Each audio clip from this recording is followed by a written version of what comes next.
Hey everyone, let's jump right into passive income with crypto in 2025. There's so much innovation happening, and it's really transforming how we think about earning on our assets. Absolutely. It's fascinating. So, we're talking about strategies like staking, lending, liquidity provisioning, and some advanced techniques, right? Exactly. It's like, first off, we have staking and restaking, a foundational approach.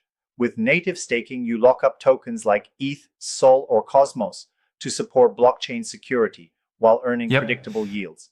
It's been a key part of proof of stake networks. right? And those rates are pretty attractive. Ethereum offering around 3%, 4%, Solana around 7%, and Cosmos sometimes even over 15% APY. Yeah, exactly. Though there are risks like lockups and potential slashing risks. Then there's liquid staking, which is, you know, it's like it's like a super flexible upgrade to traditional staking. It lets you earn rewards yet keep your liquidity thanks to platforms like Lido. That's a game changer for many crypto enthusiasts who want to keep their options open. And let's not forget restaking.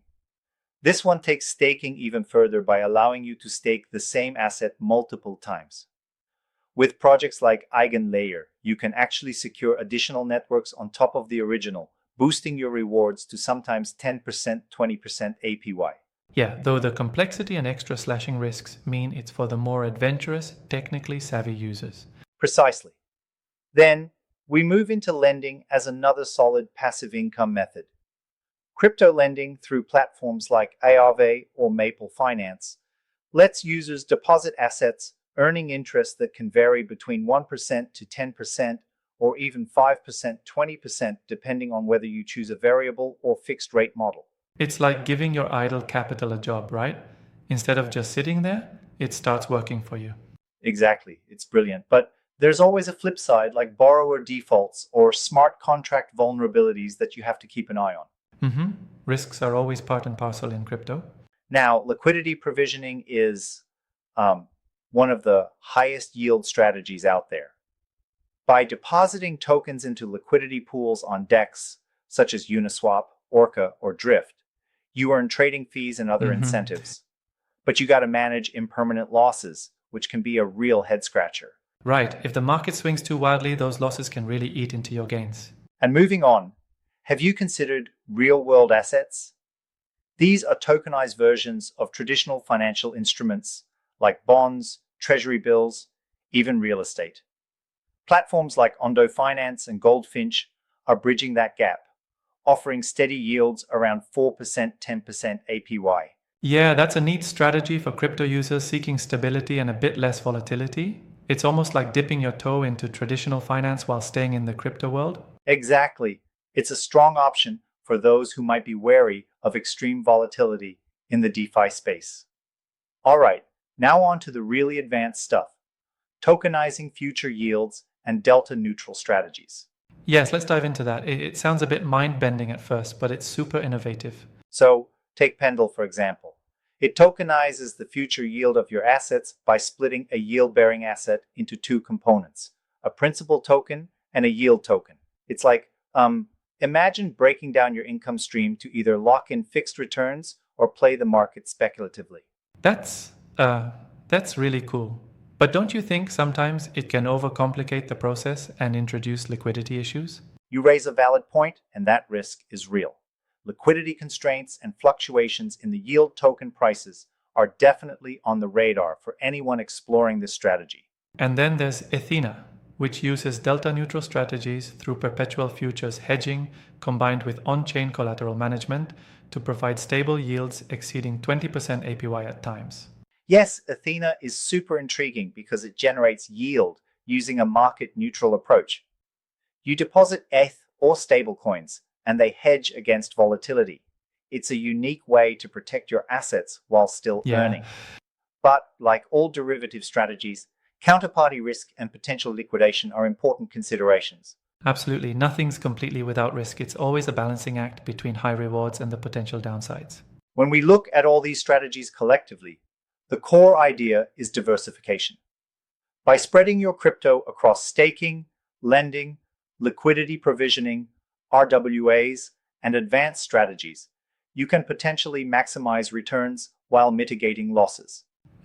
Diversification is key. Relying on a single method can leave you overly exposed to sector-specific issues or unexpected market swings. Exactly. It's akin to not putting all your eggs in one basket. Have you ever noticed how, in traditional finance, diversification is like the secret sauce behind consistent Yeah, returns? The same logic applies here. right. And while the crypto market is volatile, these diversified approaches can help smooth out the ride. But I've got to ask, do you think these advanced strategies like Pendle or Athena might be too complex for the average investor? Well, that's a fair critique. They are definitely more advanced, and they do require a better understanding of DeFi mechanics. For many, starting with native staking or even lending might be a better entry point before diving into tokenized future yields. Starting simple makes sense. Once you understand the basics, you might gradually explore the more exotic options as your comfort level grows. Exactly. And the beauty of crypto in 2025 is its expansive ecosystem. Whether you're a conservative investor looking at RWAs or an aggressive investor keen on restaking and advanced yield strategies, there's something to suit almost every appetite. It's so much like building your own portfolio of income streams, each with its own mix of stability, return, and risk. Right. And it's really exciting to see how these innovative solutions are not just limited to DeFi lending or staking anymore. As protocols evolve, you're seeing more integration between traditional finance and crypto. It's a synthesis of old and new. It really drives home the point that crypto isn't just about quick profits. It's about building a resilient income structure over time. And I love how these strategies empower investors to actively manage their risk by understanding the trade-offs between higher yields and potential vulnerabilities. Absolutely, and it reinforces the need for constant research and staying updated. The landscape can change rapidly, especially with regulatory shifts and technological advancements. Exactly. Keeping abreast of these innovations is crucial. In fact, the article points out that none of this is investment advice. Every move comes with risk. It urges readers to do their own research, which is so critical in this fast evolving space. Right? Always a good reminder. The more informed you are, the better you can navigate the risks, right? Absolutely. And it's all about balancing that risk with potential reward.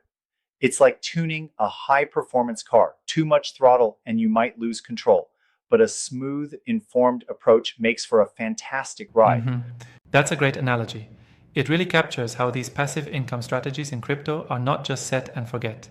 They require active understanding and management. So, to wrap up, whether you stick to simple staking or venture into the more complex world of tokenized yields and delta neutral strategies, the key takeaway is to diversify, know your risk, and always stay curious about emerging opportunities. Exactly. It's an exciting time in the world of crypto passive income. Thanks for breaking down these concepts in such an engaging way. No problem at all. It's a brilliant space with so much potential. And remember, folks, do your own due diligence and enjoy the ride in this fast paced world of crypto. Absolutely. Thanks for tuning in and happy earning in 2025.